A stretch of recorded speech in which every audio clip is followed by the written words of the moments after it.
Hey, this is Jim Hoyme, and I want to thank you for engaging in the Leadership Edge, where, just as a reminder, the edge is you.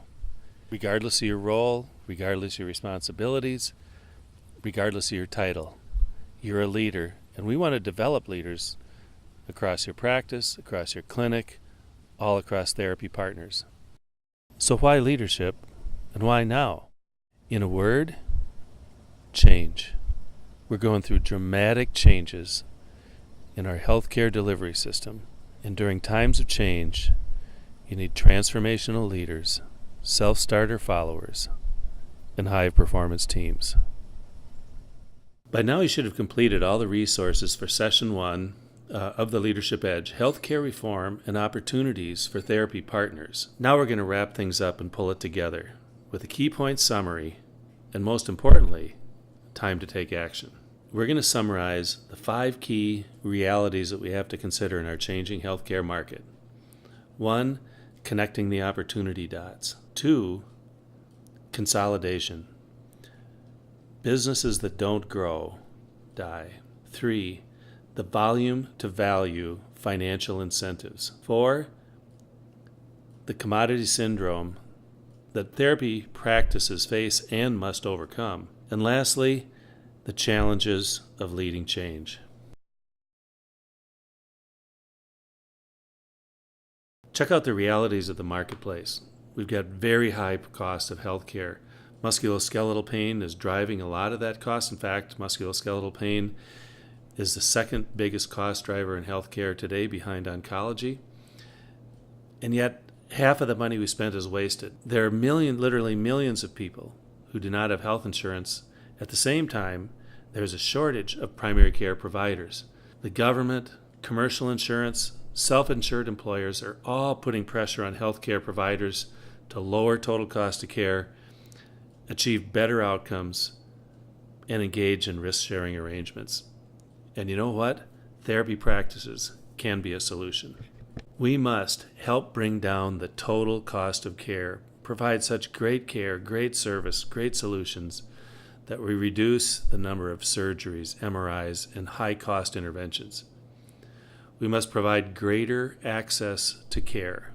We must deliver predictable, measurable outcomes, and we must be able to share financial risk with health plans and accountable care organizations.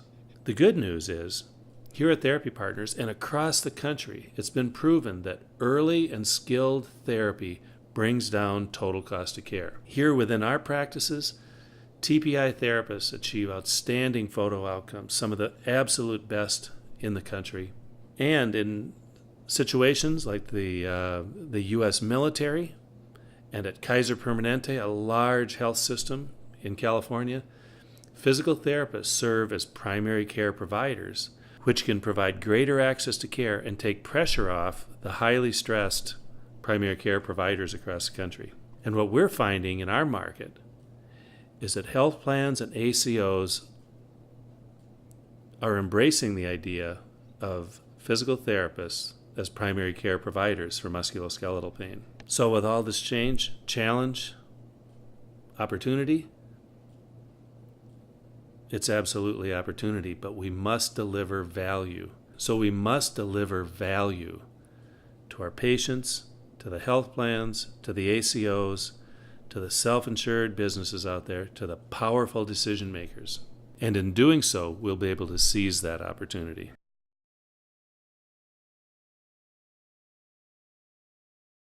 So why is there so much consolidation going on in the market? Well, the answer is really simple. Health plans and provider groups are consolidating, getting bigger, so that they can gain negotiating strength over the other. And it really follows the laws of physics. For every action, there's a reaction.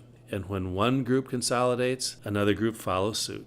In Minnesota, we have 4 health plans: Blue Cross Blue Shield, Health Partners, Medica, and Preferred One. In the Twin Cities, there's 4 ACOs: Allina, Fairview University, Health Partners Park Nicollet, and Health East in Tyra. Outstate, there are 4 ACOs: Essentia, Centricare, Sanford Health, and the Mayo Clinic. And locally, we've seen huge consolidation of the orthopedic market and now there are only 3 orthopedic practices left: Twin City Ortho, Summit Orthopedics, and Tria. And you know what? Therapy Partners hasn't stood back and watched from the sidelines.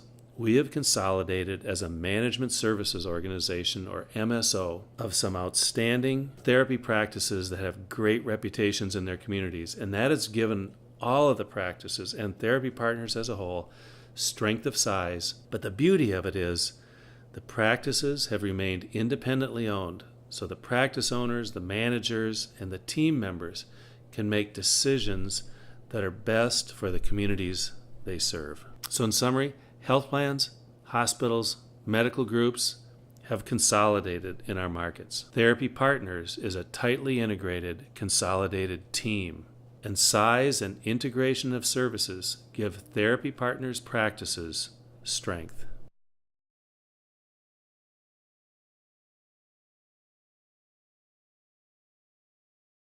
Our healthcare market here locally and across the country is going through some dramatic changes in the financial incentives for healthcare providers. We're moving from a long history of volume-based financial incentives, in other words, fee for service. The more you do, the more you get paid. And we're gradually moving to a value-based environment with value-based models where the better the outcome, the better the profit margin of the practice. And these changes are dramatic. It's a 180-degree shift in financial incentives. And the tough part for all providers right now and over the next 3 to 5 years is that we have a number of situations that are volume-based, and we're starting to get more and more situations that are value-based. So healthcare providers have to be able to deliver and manage their care in both situations, and that's a challenge. So what do we mean by value? The value equation is measurable quality plus an exceptional patient experience divided by the total cost of care, and that delivers consumer value.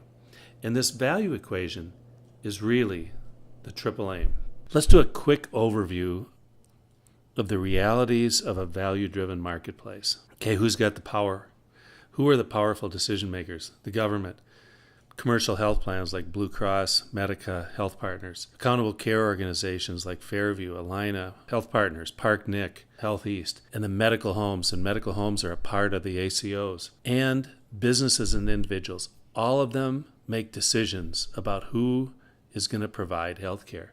So how do you connect with them? Well, we do it through practices that have a solid mission built around the triple aim: measurable quality, an exceptional patient experience, lower total cost of care. So a culture built around value, a culture that includes measuring outcomes, patient-centeredness, collaborating with other providers, and effective care management. That'll allow you to create and deliver a strategy built around innovation, integration of Therapy Partners into a larger practice, care model changes, the use of various forms of technology to deliver care innovatively and more effectively, risk-sharing models, any of a number of innovations that ultimately will bring value to those powerful decision makers. And that's how practices will succeed in a value-based market. So what's going to happen? So for the next 2 to 5 years, we're going to see a gradual change from volume-based financial incentives to value-based financial incentives, and we've got to be able to operate in both areas. So in your practice, create a triple aim mission, build a value-based culture, develop innovative strategies, connect with those powerful decision makers, but you've got to be flexible.